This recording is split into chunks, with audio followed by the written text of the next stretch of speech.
Hey, what's happening, everybody? We are going to use, I'm trying a different camera angle here too, so any input on that would be great. It's basically just using the iPhone to record, but I see a lot of other people's videos just looking just way better. And some people say people are using GoPros and things, but I'm just trying to get a decent video. On the audio, I'll do some editing in there to, especially once we start getting into podcasts and programs want to be in longer. But today I wanted to do an introduction that I'm going to call the Toltec Introduction.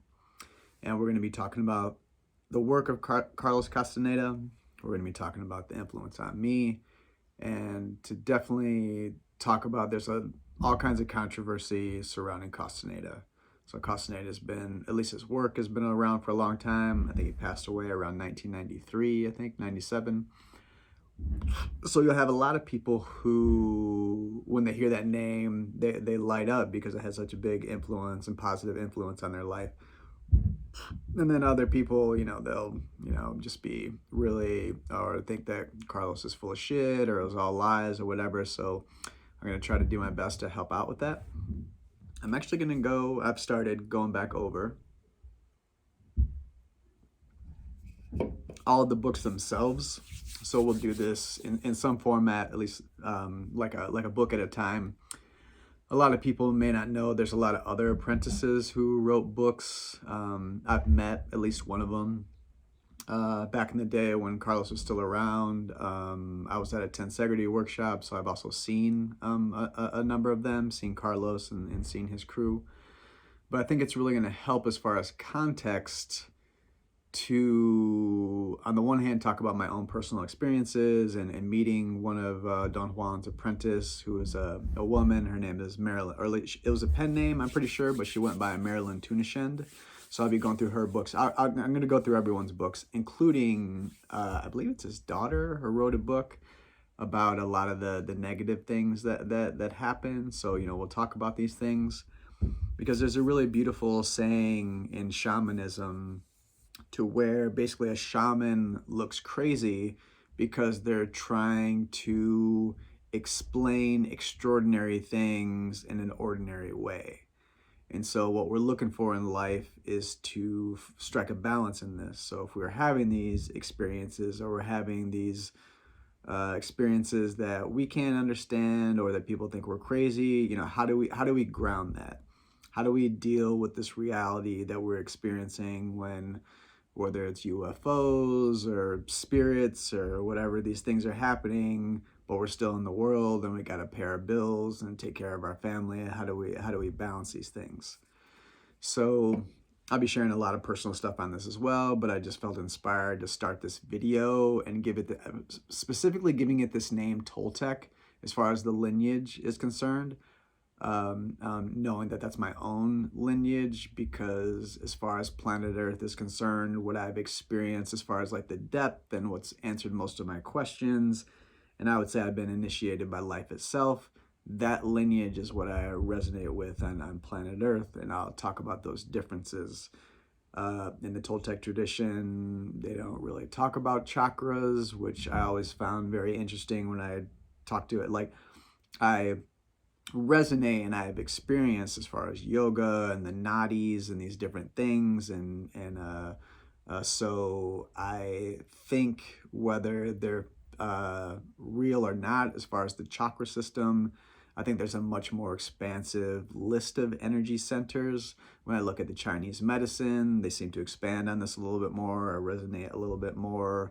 In the Toltec traditions, the energy centers are also in the joints of the fingers and the joints of the toes, and we experience these things very viscerally. And I think that in especially traditions where they talk about the chakras, I feel like it's very basic. It's not that I don't resonate with it or I've had experiences with that as well, but it's only 7, and you get into the Kathara, and then they're at least going up to 10, 11, 12, and even in the expanded versions or in the Kelantic traditions, you're definitely even going into 15. And so I think there's a lot in the Toltec tradition. We talk about the assemblage point, and that's where our awareness is situated, and we're actually traveling to those centers and releasing energy and information from those centers. So I'll talk about that a little bit more. My Kundalini awakening when I was 19, that's how it was spurred. When that was released in my body, I could physically feel the assemblage point, and whenever I did anything, I can't remember if I mentioned this before, but when I was sort of in this state, whenever I would move my body and get to a position that was impossible physically, I would actually see my dreaming body come out, because the dreaming body is the unknown. The dreaming body has no limitations. And so that is and that's another tenet. And when you read in the stories, Castaneda's material, they'll talk about the double, a number of these things. So this is more of an intro, and I'm just going to kind of riff on some of these things, because I know there are a number of things that can liberate people with these teachings, with these stories, and there are also a number of things that can harm people.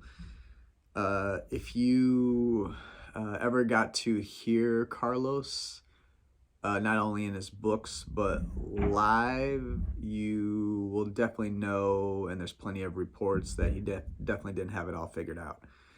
So there are a number of things, and two, it's not to demonize him, and I'm going to try to stop using that particular word. I'm studying Greek right now, and there's no really negative connotation to demon. It's more of various energies of things, and so I'm working on refining my language in that way. Disparaged was probably a better word. Carlos was just a man, just a man, just a person like any one of us, flawed.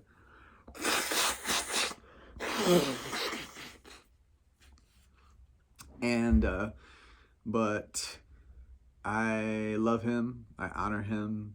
The one apprentice that I got to spend time with was just very much in that same vein. It's just like, yeah, Carlos wasn't perfect, none of us are perfect, but she loved him, and he was doing his best, and he made mistakes, and there are also some really good researchers who have definitely spent a lot more time as far as the history and the background. There's people I think kind of take things a little too far, just because Carlos was at what was one of the groups, they may be still around, the Century Group, and they're just like, oh, Carlos was at a meeting with the Century Group, he must be a part of the global cabal, which I think is true, that cabal exists, but Carlos was sipping tea, having a drink with someone in this club, and all of a sudden we got to be careful of extrapolating on things like that. There's a term, a Keylontic term, which I appreciate, or polarity integrators, where you may feel guided to go to some meeting or whatever, and just because you're surrounded by even people who might be planning nefarious things, it doesn't mean that you're not there to witness it. You're not there to kind of figure it out or just observe what's going on. And maybe it is your place at least to maybe do something about this, but sometimes also just something being observed, some light being shown on a particular thing helps, which I would always recommend as well. But definitely better not to work in the shadows. It doesn't mean that you wouldn't want to be tactful with whatever you're trying to accomplish in the world. And people will try to sabotage you and lie, and that's just part of life. Two of my largest lessons in life, and one actually happened just recently as well, it's just like, not everybody's honest. And people spreading lies or even misunderstandings. Recently I had someone who that had to do with my business, and a neighbor just lied, gave us permission to do something almost a year ago, and then didn't like the noise once it was happening. I do construction and gardening stuff, and lied to the city, lied that we never had permission, and it just wasn't true. One of my first also business losses and experience was the same thing. It was just sort of making business deals that are based on a handshake and trusting that everyone is going to follow through and whatnot. And then someone drops the ball and costs you some money because you were the one who put the money in, and doesn't necessarily feel that they have any responsibility. And that's why there's a lawyer friend that we had a couple of years ago who was also our landlord, and she just had this really great saying: good contracts make good friends. And that is how I definitely recommend proceeding in business for sure. There's another term called shadow vows that I also think is really pertinent when you're going into business with people. And I realize that I'm talking about business in this as well, interestingly enough. And so that makes me want to touch on. And one of the most telling lines in the Castaneda material is that Castaneda said that it wasn't all the shamanic stuff. Sorry, I got something in my eye. You're going to see me blinking a lot. It wasn't the shamanic stuff that Don Juan did that really freaked him out. It was the day that he saw Don Juan in a suit and just dressed to the nines and Don Juan's business persona in the community. He said that is what really blew his mind. And I think that's a good metaphor, even though that's a reality, that when you look back then, even all the people that were having these incredible experiences, they were still very practical, or at least they did their best to be practical. I'd say that the older teachers, as far as Don Juan and some of the other older teachers, we don't know too much about them, but it always seemed like they were doing their best to be really practical in the world. And they owned homes, and they owned homes in different places, and they all kind of shared and moved around in those places and spaces, which I think is a good model for living as well. But at the same time, that those very basic things were going on, they were having some really incredible experiences. And I'm just going to touch on this for a moment, but there is also a lot of gender stuff. In particular, with Florinda Dona Grau, her book Being and Dreaming talks quite a bit about the possibility with how fluid our bodies actually can be. And in her books, basically, she found out that people that she was interacting with, who she thought was, this woman over here and this man over here, were actually one being that actually had the ability to change their form. And obviously, so many gender things are going on right now. I'll probably talk about this a little bit later because there's a lot of nuance, and in times like this, when there are larger awakenings happening on the planet, it's very common as far as a lot of gender stuff. Hermaphrodism, just a number of things.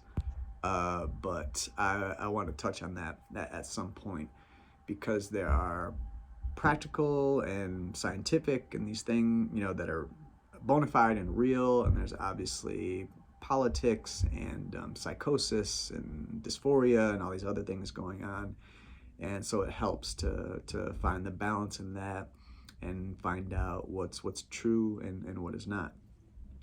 And speaking of what's true and what is not, there's a relativism that tends to be in the Castaneda material sometimes, and I've seen it with some of his apprentices that even steward the school that is there now, the Tensegrity Clear Green Company, where I've heard them say things like, what is truth? And they think it's this deep kind of metaphysical truth, but it's not. It's literally a self-refuting statement, and that's why it's important to know about relativism, that it's all relative. Well, if it's all relative, then whatever you're saying is relative, so whatever you're saying doesn't even matter. It's self-refuting. things are happening. Life is happening. Beings suffer. That's really happening. It's not all an illusion. It's happening. It's really happening. And there are many gradients and levels and depths of experience and illusions, beauty. And so I think that most of us are probably just trying to figure it out and stay in that lane of experiences as much goodness and prosperity as we can. And obviously there are tests and initiations and pitfalls to it all. So I don't really know how far I'm going to go today, but I just felt inspired to start to kick this one off. So that may very well be it for now. So once again, thanks for listening, and thanks for your comments, and your just helped me to develop my whole strategy as far as how I'm going to handle all this. If you don't mind, let me know how you think the video looks. I know the sound, I'm not using any. I've got all the equipment and everything, and I will get into cleaning the sound, and I know how annoying that is. I hate when I'm listening to headphones and someone hasn't even jacked up the volume on some podcast or whatever I'm listening to, and I can barely hear it if there's any noise going on in the background or something. So I'll get to all that. Just please be patient with me. Hopefully you all are doing great, and I'll talk to you soon. Bye-bye.